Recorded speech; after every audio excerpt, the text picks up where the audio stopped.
দেখুন, দুপক্ষই যুযুধান, একেবারে মুখোমুখি লড়াই।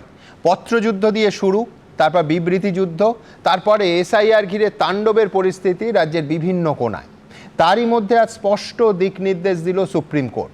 এসআইআর হবেই, সব রাজ্যকে এটা বুঝতে হবে, কোনো বাধা বরদাস্ত করা হবে না। প্রয়োজনে যে কোনো নির্দেশ দেবে সুপ্রিম কোর্ট। আইন শৃঙ্খলা সংক্রান্ত 3 সপ্তাহ আগে দেয়া নির্দেশ পালন না হওয়ায় রাজ্যের ডিজিপিকে শোকজ করে হলফনামা দিতে বলা হলো। এর পাশাপাশি কিন্তু আজ সর্বোচ্চ আদালতে মান্যতা পেল মুখ্যমন্ত্রীর দাবি। মুখ্যমন্ত্রী তীব্র আপত্তি জানিয়েছিলেন মাইক্রো অবজারভার নিয়োগে।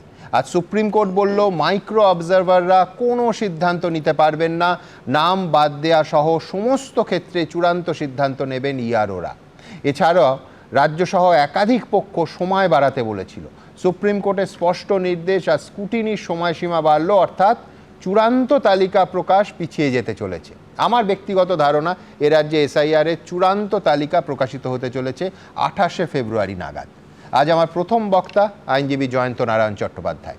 জয়ন্ত, আজ দিনের শেষে সুপ্রিম কোর্টের রায়ের বিচারে কার দিকে পাল্লা ভারী?